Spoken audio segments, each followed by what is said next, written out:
poucas palavras. Um olhar sobre o mundo, a vida e a sociedade, à luz da Palavra de Deus, com Augustus Nicodemos. Olá, começamos agora mais um programa em poucas palavras, direto dos estúdios do Seminário Presbiteriano Brasil Central, nosso parceiro aqui neste programa. Obrigado por você, nossos ouvintes, de todos os meios de comunicação que você recebe este programa, não apenas aqui no Brasil, mas também fora dele, como é o caso do nosso ouvinte que faz a pergunta hoje. Olá, pastor, como vai? Eu estou muito bem, Nathan. Espero que você também, bem como os nossos ouvintes. Estamos aqui para mais um programa em poucas palavras. Neste ano de 2015, foi noticiado que a Igreja Presbiteriana nos Estados Unidos, uma denominação, a PCUSA, né? A PCUSA, digamos assim, adotava um posicionamento liberal em relação ao homossexualismo e outras práticas. Por conta disso, não poucos internautas, pastor Augustus, identificaram a postura daquela denominação americana como se fosse a mesma da Igreja Presbiteriana do Brasil. Essa e outras diferenças entre nós e eles é o tema de hoje, atendendo aí o pedido de um de nossos ouvintes, direto de Miami, Estados Unidos.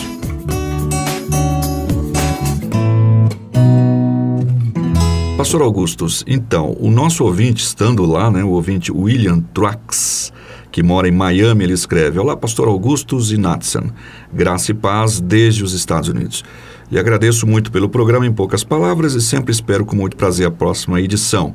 O meu pedido tem a ver com a edição número 106. Durante a conversa, o pastor Augustus mencionou a denominação norte-americana que, muito tempo atrás, deixou a ortodoxia e se tornou uma denominação apóstata. O meu pedido é que o pastor Augustus clarifique a distinção entre a dita denominação, a Igreja Presbiteriana dos Estados Unidos, a PCUSA, e as demais denominações de nome presbiteriano nos Estados Unidos, que seguem no jeito estreito e afirmam os 5 pontos da ortodoxia mencionados durante o programa.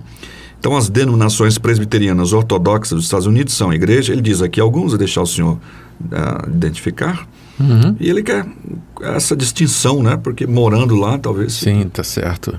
Bom, em primeiro lugar, nossa saudação, não sei nem se ele quer que eu faça o programa em inglês, né? Mas a nossa saudação aí para você, querido. E nós esperamos que o programa seja de fato esclarecedor. Essa confusão é muito comum porque tem um nome presbiteriano, né? Todas essas denominações têm um nome presbiteriano. Só que a gente tem que lembrar que o termo presbiteriano indica apenas um sistema de governo. Ou seja, presbiteriana, a rigor, é uma igreja que é regida, é governada por presbíteros, que são anciãos eleitos pelo povo para exercer o governo, a disciplina, a orientação, o ensino, o estudo. Então, uma igreja pode ser presbiteriana quanto ao seu governo e ser pentecostal com relação ao culto. Pode ser liberal com relação à teologia, pode seguir o que ela quiser em termos de prática, de visão missionária, missiológica, porque o presbiteriano não identifica a rigor um sistema de doutrina, tá certo? Mas um sistema de governo, tá? Então, quando o pessoal ouve falar, a Igreja Presbiteriana dos Estados Unidos adotou o casamento homossexual, imediatamente o pessoal liga com a Igreja Presbiteriana do Brasil, né? A única coisa que nós temos em comum com essa igreja americana, a PCUSA que você mencionou, é que nós temos o mesmo sistema de governo, né? Adotamos o sistema de governo por meio de presbíteros. É claro que com o passar dos anos, desde o surgimento da Igreja Presbiteriana, que tem origem na Escócia, com um dos reformadores chamado John Knox, a Igreja Presbiteriana sempre se associou com uma determinada linha da reforma, que é a linha calvinista, tá certo? Então, que está expressa não nos escritos de João Calvino, mas na Confissão de Fé de Westminster, que foi feita no século XVI e que foi grandemente influenciada pelo pensamento de João Calvino. Tá?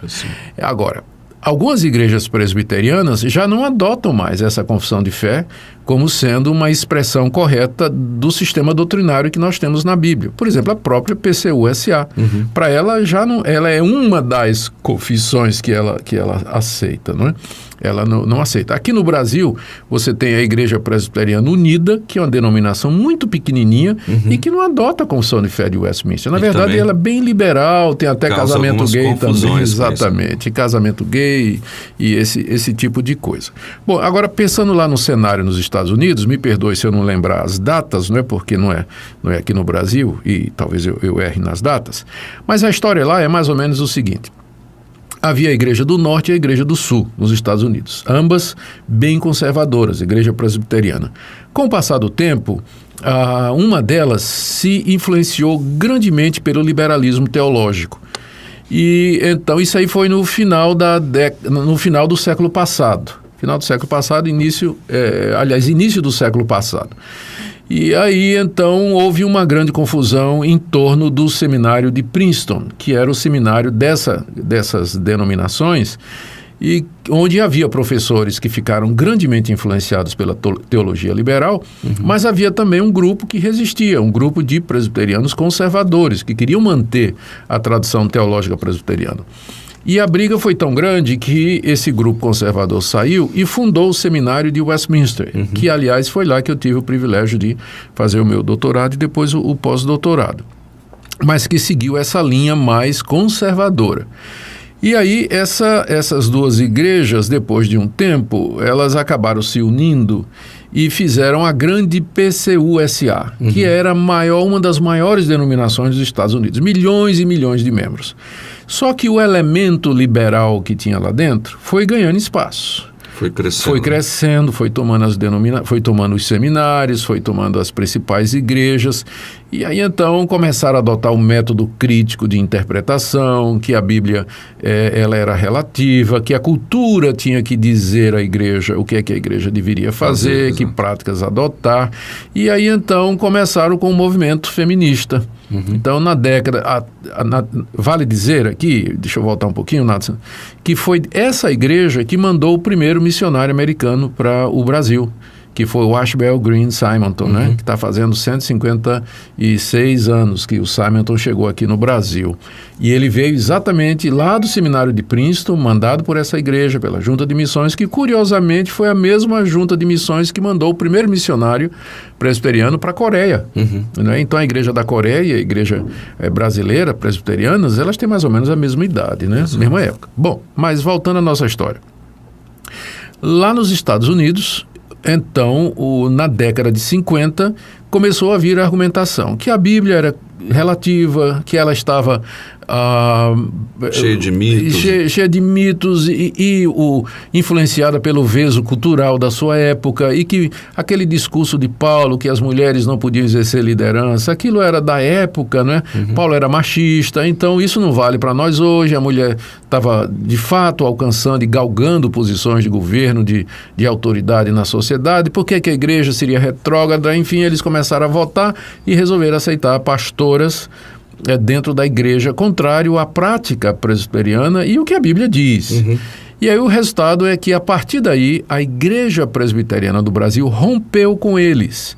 Até então, vinham missionários de lá para cá, eles ensinavam nos seminários, vinham pastores plantar campos missionários aqui no Brasil, tudo isso encerrou.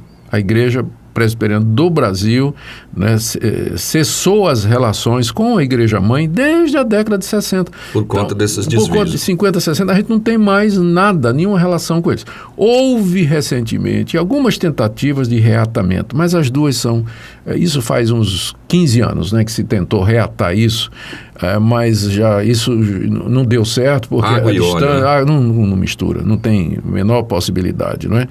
Então, aquela igreja de lá dos Estados Unidos seguiu o seu caminho. O próximo passo foi a questão do homossexualismo. E o argumento foi o mesmo, Nathan. Dizendo a mesma linha, olha, o que a Bíblia fala sobre o homossexualismo é do veso cultural da época, a Bíblia é condicionada. Naquela época, o homossexualismo era visto como errado. Hoje a ciência já mostrou que não é bem assim, a pessoa já nasce com essas inclinações. Como é que a gente pode condenar? Deus ama todo mundo. Resultado, eles primeiro aceitaram o homossexualismo como sendo uma prática normal, aceitaram membros que viviam em relações homossexuais, aceitaram casamento gay e agora aceitam pastores e pastoras que sejam casados gays, né? Que sejam que vivam homossexuais, né? Então, a nossa igreja, a Igreja Presbiteriana do Brasil, tem uma posição muito clara com isso. Quando, em 2006, surgiu o famoso PL 122, a chamada Lei da Homofobia, sim, a Igreja Presbiteriana do Brasil foi a primeira a se manifestar contra. Nós escrevemos um manifesto, mandamos ao governo, dizendo que a nossa posição foi sobre aborto e sobre casamento homossexual. Com a nossa posição de que, para nós, casamento é entre um homem e uma mulher e nós não podemos aceitar nada diferente disso. E então, nem sermos tolhidos no direito de expressão. Então, com todo respeito, respeitando o direito dos outros, mas também querendo o nosso, a Igreja Presbiteriana do Brasil tem uma posição muito clara com relação a essa questão de casamento homossexual, relações homoafetivas, a prática do homossexualismo. Isso para nós está absolutamente errado, mas dizemos, amamos estas pessoas, as portas da nossa igreja estão abertas para elas, elas podem vir, ouvir a palavra de Deus, ser orientadas e receber ajuda para viver de acordo com a vontade de Deus. Obviamente que quando esse convite que foi feito aí nesse momento, de dizer que as portas estão abertas, isso não significa que o discurso será mudado por conta da presença. De jeito nenhum. Então, eu vou continuar pregando exatamente o que eu prego há muitos anos, mesmo sabendo, como eu sei, que na audiência lá na minha igreja há pessoas que lutam contra essa tendência e contra esse desejo, né? Exato. Mas elas vão ouvir a verdade em amor e vão ouvir uma mensagem de esperança, de que Cristo muda, que Cristo transforma, que o Evangelho tem poder para isso. O pessoal às vezes vem com essa história dizendo, não tem ex-gay. Eu conheço vários. É verdade. Conheço pessoas que foram transformadas pelo poder de Deus. Então, tem muitos exemplos aí que a gente, sim, inclusive, vê nas mídias sociais, gente dando testemunho, falando sobre a sua luta com relação a essa situação, a esse pecado, como outros que também as pessoas lutam diariamente. Sem dúvida. Bem, nós ficamos aqui neste assunto, pelo menos por enquanto. Lembrando também que de vez em quando aparece em alguns programas de auditórios, né, da TV, algum pastor presbiteriano que é favorável ao casamento homoafetivo. Não é da IPB, exatamente, não é da Igreja Presbiteriana do Brasil. Certamente não é da Igreja Presbiteriana do Brasil. Como disse o pastor Augustus, há muitas igrejas que podem usar livremente o nome presbiteriano, mas sem ser especificamente da Igreja Presbiteriana do Brasil. Nath, eu me lembrei de uma coisa. O nosso ouvinte, ele pediu para falar sobre igrejas conservadoras, não foi? Nos Estados Unidos? Sim, exato. Sim, olha, lá tem a PCA, Presbyterian Church of America, muito conservadora, OPC, Orthodox Presbyterian Church, que é a Igreja Presbiteriana Conservadora, e a EPC, Evangelical Presbyterian Church, que também é bastante conservadora. Essas três, elas são menores do que a grande PCUSA, que é liberal, mas elas são acolhedoras, são igrejas firmes e bem centradas na palavra de Deus. Ok, então tá aí. Inclusive ele citou esses nomes aqui, né, dessas igrejas, exatamente essas que o senhor acabou de dizer, da preocupação dele, uma vez que ele mora nos Estados Unidos. Bem, William Trax, então fique com Deus. Esse foi o programa que tratou de responder a sua pergunta. Pastor Augustus. Muito obrigado pela audiência, William. Mando um abraço para você e para o pessoal aí de Miami. God bless you.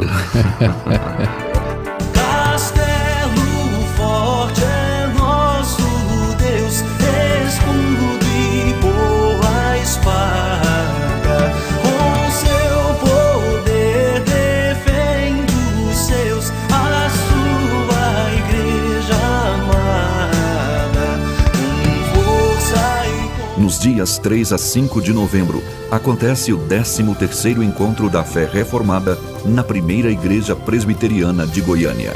Uma fé reformada para os nossos filhos será o tema desta 13ª edição. Preletores: Edward Welch, Augustus Nicodemos, Valdeci Santos, Mauro Meisser e Daniel Santos. 13º Encontro da Fé Reformada. Informações e inscrições: www.fereformada.com